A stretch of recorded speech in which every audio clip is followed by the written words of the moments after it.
दर्शकों, स्वागत है आपका सच न्यूज नेटवर्क पे और मैं आपके साथ बोनी। दर्शकों, जम्मू कश्मीर की बात करें तो जम्मू कश्मीर के अंदर जो हमारा युवा है, कहीं ना कहीं सबसे पहली बात उनको जॉब जो है वो नहीं मिल रही। वहीं दूसरी तरफ अगर हम बात करें तो हमारा जम्मू का जो यूथ है सबसे ज्यादा जो है वो नशों में है। आए दिन हम अपने चैनल के माध्यम से आपको अपडेट करते हैं कि किस तरीके से आए दिन जम्मू कश्मीर पुलिस जो है ड्रग्स के ऊपर काम कर रही है और बहुत सारे यूथ को नशों से जो है बचाने का प्रयास जो है वो कर रही है। वहीं दूसरी तरफ एक और तोहफा जो है वो नजर आया है जम्मू कश्मीर के लिए कि जो डिपार्टमेंटल स्टोर्स हैं वहां पर फिलहाल बियर्स की जो सेल है वो ऑथराइज्ड डिपार्टमेंटल स्टोर के ऊपर जो है वो ऑथराइज कर दी गई है, यानी कि अब डिपार्टमेंटल स्टोर्स के ऊपर भी जो है आपको बियर जो है वो मिलेगी। और इसी पर चर्चा करने के लिए हमारे साथ जम्मू कश्मीर नेशनल कॉन्फ्रेंस से additional spokesperson Thakur Yashuvardhan Singh ji हमारे साथ हैं। इनसे बातचीत करेंगे क्या कुछ उनका कहना है, ये कैसे देखते हैं और हमारा यूथ को जो एक नया तोहफा दिया है उसको भी ये कैसे देखते हैं, इन्हीं से जानेंगे। सर, बहुत बहुत स्वागत है आपका सच न्यूज नेटवर्क पर। सर, इस पूरे जो अभी नया ऑर्डर निकाला गया है इसको आप किस तरीके से देखते हैं? जनाब, मुझे काफी अच्छा लगता अगर इस ऑर्डर की जगह दूध, दही और पनीर का जीएसटी हटाया गया होता जी। जो चीजें हमारी जो यूथ के खाने वाली चीजें उसमें जीएसटी हटाया होता तो मैं आपको बोलता कि कुछ इस गवर्नमेंट ने भलाई की है। इन्होंने अब अभी देख रहे हैं काफी देर से कि हमारा नौजवान जो है, जो यूथ है, जो हमारी बैकबोन होती है, वो आज गलत रास्ते में जा रहा है। कुछ बच्चे हमारे ड्रग्स पे पड़ गए हैं, कुछ लोग गलत रास्तों में जा रहे हैं। पर ये जो नए नए ऑर्डर्स आ रहे हैं इसमें कुछ फायदा नहीं है। ये अपने पर्सनल इंटरेस्ट के लिए, अपनी इनकम को बढ़ाने के लिए, अपने फायदे के लिए ये चीजें कर रहे हैं जी। पहले इन्होंने जो वाइन शॉप्स थी वो 1 ईयर का लाइसेंस दिया। अब इन्होंने क्या किया कि कोई भी स्टोर होगा उसमें बियर्स मिलेगी। वहां छोटे छोटे बच्चे भी जाते हैं। 8 साल का बच्चा भी अपने लिए चॉकलेट खरीदने जाएगा, वो क्या देखेगा, क्या इफेक्ट पड़ेगा उसका? जी जी, यानी कहीं ना कहीं वो लोग भी उसकी तरफ जो है अट्रैक्ट होते हैं। अब मुझे आप बताएं, जब आप कहीं शॉपिंग करने जाते हैं तो आप पूरा घूम के देखते हैं उस जगह को जी। अब कोई बच्चा 10 साल का या 12 साल का बच्चा अपने लिए चॉकलेट लेने जाएगा, अपने लिए कोल्ड ड्रिंक लेने जाएगा, तो वो देखेगा ना, तो वो सवाल पूछेगा अपने पापा से, पापा ये क्या होता है, इसको पीने से क्या होता है जी। क्या हम अपने बच्चों को इस तरफ हम डालना चाहते हैं? तो ये ऑर्डर तो मैं कहूंगा कि साफ गलत ऑर्डर है। इसे गवर्नमेंट को देखना चाहिए कि इससे आने वाला हमारी जो आने वाली जो पीढ़ी है उसको नुकसान होगा और यूथ को नुकसान होगा।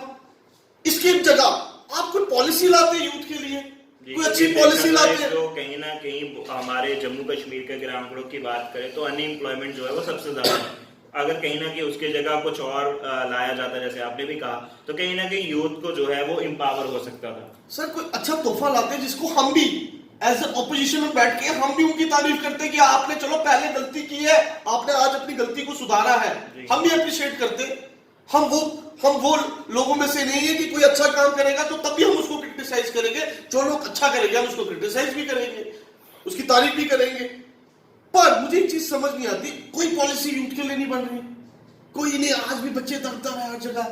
पिछले दिनों में दौरा था अमित शाह जी का, तो आपने देखा डेली वेजेस रोड पे थे, रजौरी में, हर जगह, जम्मू में भी। तो मतलब उसके बारे में आप नहीं सोच रहे, पर आप देख रहे हैं कि आपकी इनकम कैसे बढ़े, जम्मू के लोगों से पैसे कैसे लिए जाए, जम्मू कश्मीर के लोगों से उनको गलत रास्ते में डाले जाए। कोई अच्छी पॉलिसी लाते। इसकी जगह अगर आप हमें स्टेट का तोहफा देते तो हम बोलते कि आपने जम्मू कश्मीर के लोगों के लिए कुछ सोचा है, यूटी से आपने वापस स्टेट बना दी है, जम्मू के बच्चों का फ्यूचर आपने सिक्योर कर दिया है। मुझे नहीं लगता कि ये पॉलिसीज समझ नहीं आ रहा ये हुकूमत कर क्या रही है, कि अपने फायदे को देख रही है और ये अपने फायदे के लिए चाहती है कि किसी के साथ कुछ भी हो जाए। आज ऐसा वक्त आ गया है भाई, आज का ऐसा वक्त आ गया है कि हमारे नौजवान मेहनत करना चाहते हैं, नौकरी करना चाहते हैं। जब उनको नौकरी नहीं मिलती ना तो फिर वो इस रास्ते में जाते हैं, वरना कोई किसी का दिल नहीं होता इन रास्तों में जाने का। किसी बच्चे का दिल नहीं होता कि वो ड्रग्स की तरफ जाए, किसी बच्चे के पास इतने पैसे नहीं होते कि वो ड्रग्स परचेज करे कहीं से और वो ड्रग्स यूज करे, कोई बच्चे में नहीं होती। जैसे कि सर आपने बात करी जम्मू कश्मीर नेशनल कॉन्फ्रेंस से कुछ लोग जो है वो कहीं ना कहीं रैली में भी गए थे, मिलने की कोशिश भी करी। मैं बात करूंगा जेकेएनसी का कोई डेलीगेशन क्या अमित शाह जी से मिल पाया या मिलने की कोशिश ही नहीं की गई? क्योंकि बात करें कई सारे डेलीगेशंस अपनी पार्टी की मैं बात करूँ तो रातों रात अल्ताफ़ बुखारी जी वहाँ पर पहुँचे, उनसे बातचीत करी और काफ़ी सारे जम्मू कश्मीर के जो बर्निंग इश्यूज़ हैं उनके ऊपर उन्होंने चर्चा की और उन्होंने अमित शाह जी जो पहले उनका विजिट हुआ था उन्होंने जो वायदे किए थे उनको याद करवाने की कोशिश करी। तो जेकेएनसी की तरफ से कोई डेलीगेशन क्यों नहीं मिला? क्या कोशिश ही नहीं की गई या मिलने नहीं दिया गया? क्या कहेंगे?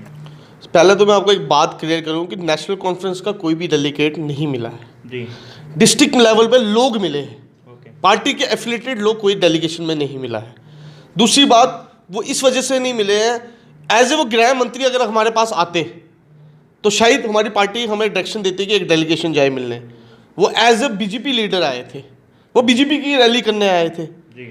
तो जब वो अपनी पार्टी की रैली करने आए थे तो नेशनल कॉन्फ्रेंस का वहां पे डेलीगेट मिलना मुझे लगता ठीक नहीं था जी। क्योंकि आपने देखा कि राजौरी में भी उन्होंने फंक्शन किया, कश्मीर में भी फंक्शन किया, वो पार्टी बेस्ड फंक्शन था।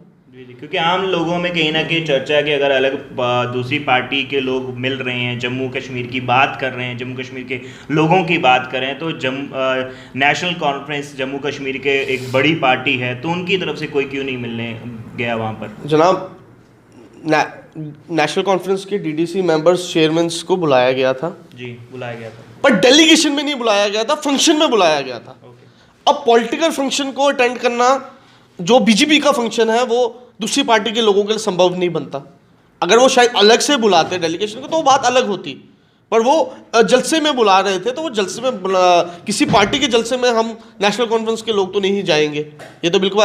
एज ए गृह मंत्री अगर वो हमसे मिलते तो शायद हम अपनी पार्टी से परमिशन लेके उनसे बात करते, पर वो एज ए पॉलिटिकल फंक्शन के लिए यहाँ पे आए थे जम्मू कश्मीर में और पॉलिटिकल रैलीज के लिए आए थे, तो मुझे लगता नहीं है कि वो हमें सही था कि उस वक्त में हम उनसे मिलते। दूसरी बात मैं आपको कहना चाहूँगा, हमारे मिलने और ना मिलने से कोई फर्क नहीं पड़ता आज की डेट में। वो इसलिए नहीं पड़ता, अगर उनको कुछ देना होता नौजवानों के लिए, मेरे नौजवान भाइयों के लिए, तो मेरे मिलने से या मेरी पार्टी के डेलीगेशन मिलने से शायद उस टाइम फर्क नहीं पड़ता। वो कुछ दे के जाते नौजवानों के लिए, कोई नौकरियां दे के चले जाते। जनाब, इतना बड़ा गृह मंत्री अगर आए हो, हमारे वो गृह मंत्री, हम इस बात में नहीं मना करते, पर अगर वो जम्मू कश्मीर का दौरा करने आए थे, कुछ दे के जाते, कोई तोहफा दे के जाते जम्मू कश्मीर के लोगों के लिए, नौजवानों के लिए। मैं नौजवानों की बात करूंगा क्योंकि मैं एक नौजवान हूं, मैं नौजवानों की बात करूंगा। आज हम नौजवानों का मुद्दा हम डिस्कस कर रहे हैं, हम कोई और पॉलिटिकल मुद्दा डिस्कस तो नहीं कर रहे ना, आज हम नौजवानों की बात कर रहे हैं। तो मैं नौजवानों की बात करूंगा कि नौजवानों को कुछ दे जाना चाहिए था, कोई ऐसी चीज दे जाते जिनसे उनका रोजगार बनता। शायद ये ड्रग्स से दूर रहते, शायद ये इन चीजों से दूर रहते, ये शराब से दूर रहते नौजवान। और जैसे हमने आने से टॉपिक हमने जो स्टार्ट किया कि जो प्रोविंशियल स्टोर्स में इन्होंने एक कानून दिया है कि वहाँ पे बियर्स मिलेगी, तो मुझे नहीं लगता कि ये सही चीज़ है आने वाली पीढ़ी के लिए। ये गलत है और इस ऑर्डर को इनको रिवोक करना चाहिए मेरे हिसाब से और एक नया ऑर्डर करना चाहिए। ये ऑर्डर सही नहीं है, इसकी जगह अगर कोई और बेनिफिट आप देना चाहें तो वो दीजिए जिससे हमारे नौजवानों को फ़ायदा हो। इसकी जगह आपने किया होता, मैं बार बार बोल रहा हूँ, इसकी जगह आपने दूध और पनीर में जीएसटी हटा दिया होता तो नौजवानों को फ़ायदा होता उससे जी, क्योंकि यंग जनरेशन दूध बड़ा पीती है, पनीर खाती है, दही खाती है, तो उसमें नौजवानों को फ़ायदा होता। आपने तो नौजवानों को गलत रास्ते में डालने की कोशिश कर रहे हैं, फिर आप बात करते हैं कि हम जम्मू कश्मीर का भला देखना चाहते हैं। क्या इस हिसाब से जम्मू कश्मीर का भला होगा? क्या नौजवानों को तंग किया जाएगा, नौजवानों के लिए रोजगार नहीं होगा, नौजवानों के लिए रोड मैप नहीं होगा, नौजवानों के लिए नई स्कीम्स नहीं होगी, नौजवानों के लिए कोई पॉलिसी नहीं होगी, हमेशा नौजवानों को दबाया जाएगा? ये गलत बात है। ये नौजवान आपको आने वाले वक्त में इसका जरूर जवाब देंगे। एक और जम्मू कश्मीर में एक बर्निंग मुद्दा जो है वो चल रहा है, डेली वेजेस की बात करें वो भी चल रहा है और कहीं ना कहीं all Jammu based reserve category employ जो एसोसिएशन है वो भी काफ़ी समय से लगातार प्रदर्शन कर रही है और आज उनको 133 डेज जो है आज हो चुके हैं और आज भी वो प्रदर्शन जो है वो कर रहे हैं और कई सारी एसोसिएशन भी उनके सहयोग में आए और माननीय बात करें इंदर रैना जी भी उनसे मिल चुके हैं। तो मैं जानना चाहूँगा इनको पूरी रिजर्व कैटेगरी जो एम्प्लॉय एसोसिएशन है इसको इनका जो एक मुद्दा है ट्रांसफ़र पॉलिसी, जेकेएनसी का क्या स्टैंड है उसके ऊपर? देखो, डेली वेजर्स के हम शुरुआत से हक में थे जी। शायद आपने पहले भी सुना होगा हमें कि हम डेली वेजर्स के लिए हमेशा लड़ते आए। हम उस इंसान के लिए हमेशा लड़ते रहे जिसका हक चाहिए। ये डेली वेजेस किसने लगाए थे जनाब? ये नेशनल कॉन्फ्रेंस की सरकार में लगे हुए हैं।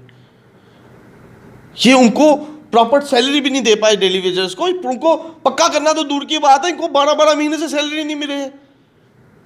तो नेशनल कॉन्फ्रेंस का क्या स्टैंड है इसमें? नेशनल कॉन्फ्रेंस हमेशा डेली वेजर्स के साथ है और हमारे नौजवान भाइयों के साथ है जनाब। जम्मू बेस्ड जो रिजर्व कैटेगरी एम्प्लॉयज हैं जो काफ़ी समय से लगातार प्रदर्शन कर रहे हैं और ट्रांसफ़र पॉलिसी को लेकर कर रहे हैं कि उनको ट्रांसफ़र जो है वो किया जाए, क्योंकि कहीं ना कहीं हालात जो है वो सामान्य नहीं है। रजनी बालाजी की अगर हम बात करें, जिनकी हत्या कर दी गई, और उन्हीं को लेकर वो अपने आप को सेफ महसूस नहीं कर रहे हैं और उसी को लेकर वो ट्रांसफ़र पॉलिसी की मांग कर रहे हैं और लगातार वो प्रदर्शन किया जा रहा है। इस पर JKNC का क्या स्टैंड है वो मैं आपसे जानना चाहता हूं। देखिए मेरी बात सुनिए, ये जो लोग प्रोटेस्ट करते हैं, पीसफुल प्रोटेस्ट कर रहे हैं जी, अपनी डिमांड मांगते हैं। डिमांड कुछ मांगना अच्छी बात है, पर ये गवर्नमेंट सुनती किसी की नहीं है। तो क्या मुझे आप बताएं ना, गवर्नमेंट जो वो कहते हैं वो सुनते नहीं है। आज की डेट में मुझे बताए डेली वेजेस कितनी देर से रोड में है? किसी को फर्क पड़ रहा है? फर्क उनको ही पड़ रहा है जिसके घर पे 2 वक्त की रोटी नहीं होती है। मुश्किल है उनको अपनी फैमिली को चलाना। आज महंगाई कहाँ है मेरी बात बताए। आज आप घर से सिलेंडर खरीदने चल जाओ, 1200 रुपये का सिलेंडर है। आपको तेल लेना हो, जो घर की बेसिक कमोडिटीज है, तेल जो हम खाने में यूज करते हैं, वो कितना महंगा हो गया। हर चीज खाने की महंगी हो गई है जनाब। एक नॉर्मल मिडिल क्लास बंदे के लिए सर्वाइव करना तो बहुत मुश्किल है और गरीब बंदे के लिए तो नामुमकिन है। अमीर बंदों का मैं कह नहीं सकता, पर मिडिल क्लास और गरीब बंदों के लिए बहुत मुश्किल है आज की डेट में सर्वाइव करना। कोई पॉलिसी ऐसी लाओ कि जिससे इनको फायदा हो। मुझे लगता है गवर्नमेंट की पॉलिसीज वही आ रही है जिससे यूथ हमारा गलत रास्ते में जाए। जी, एक सिंगल पॉलिसी आप मुझे बताएं जो नौजवानों के हक में हो। मैं मीडिया के माध्यम से पूछना चाहता हूं अपने नौजवान भाइयों को, क्या इस हुकूमत ने कोई आपको पॉलिसी दी? कोई इनकी भर्ती कराई पुलिस में? हमारी हुकूमत होती थी ओपन भर्ती होती थी, नौजवानों को मौका दिया जाता था। उधर दिल्ली बम्बई के लोगों को मौका नहीं, जम्मू कश्मीर के लोगों को मौका दिया जाता था। उसमें जाति नहीं देखी जाती थी कि ये कौन सी जाति से है, ये कौन से मजहब से है। जी, जो पास करता था उसको मौका दिया जाता था। जी, तो आज वक्त ऐसा है, अब इस वक्त में क्या बोल सकते हैं? जी, लास्ट में मैं चाहूँगा, ये जो फिलहाल अभी एक ऑर्डर निकाला गया है बियर को लेकर कि ऑथराइज जो डिपार्टमेंटल स्टोर है वहाँ पे सेल हो सकती है, मिलेगी अब सबको, यूथ को भी मिलेगी। तो इसको लेकर आप यूथ को क्या मैसेज देना चाहेंगे और उसके बाद हम कन्वर्सेशन ख़त्म करेंगे। मैं तो यही मैसेज देना चाहूँगा। पहले तो मैं गवर्नमेंट को मैसेज देना चाहूँगा कि ये पॉलिसी को आपको रिवोक करना चाहिए। ये सही नहीं है हमारी आने वाली नौजवान पीढ़ी के लिए, क्योंकि हमारी बेटियां वो भी स्टोर्स में जाती हैं, छोटे छोटे हमारे बच्चे भी स्टोर्स में जाते हैं। तो इन चीज़ों से गलत इफेक्ट जाता है हमारी आने वाली जनरेशन को। तो ये पॉलिसी रिवोक करनी चाहिए और मैं यूथ को यही मैसेज देना चाहूँगा अपने माध्यम से कि आने वाले वक्त का वेट करें। आज के दिन में हमारा नौजवान जो है बिल्कुल तंग है, परेशान है, पर ऊपर वाले ने चाहा तो वो दिन भी नहीं रहेगा। हम अपने नौजवान भाइयों के साथ हमेशा खड़े होंगे। जी जी, बहुत बहुत शुक्रिया। तो ये थे हमारे साथ जम्मू कश्मीर नेशनल कॉन्फ्रेंस के एडिशनल स्पोक्सपर्सन ठाकुर यशुवर्धन सिंह जी, जो हमारे साथ बातचीत के लिए जुड़े हुए थे। और जैसे इन्होंने बताया कि ये जो नया ऑर्डर निकाला गया है कि तमाम जो डिपार्टमेंटल स्टोर्स हैं वहाँ पर जो बियर है वो सेल की जाएगी, यानी अब ईज़िली जो है यूथ जो खासकर नशों में जा रहा है उनको एक और तोहफ़ा जो है वो दिया गया है कि वो बियर जो है डिपार्टमेंटल स्टोर से भी वो परचेज़ कर सकते हैं। और JKNC का ये स्टैंड है कि ये कहीं ना कहीं जो फ़ैसला लिया गया है ये दरअसल गलत लिया गया है और इससे यूथ हमारा कहीं ना कहीं तरक्की नहीं करेगा, यूथ हमारा और जो है नशों के तरफ जो है वो धकेलने का काम जो है वो किया जा रहा है। आपकी क्या राय है? आप अपनी राय कमेंट सेक्शन में ज़रूर रखिएगा। फिलहाल के लिए इतना ही। जुड़ रहे हैं आप सच न्यूज़ नेटवर्क के साथ। नमस्कार।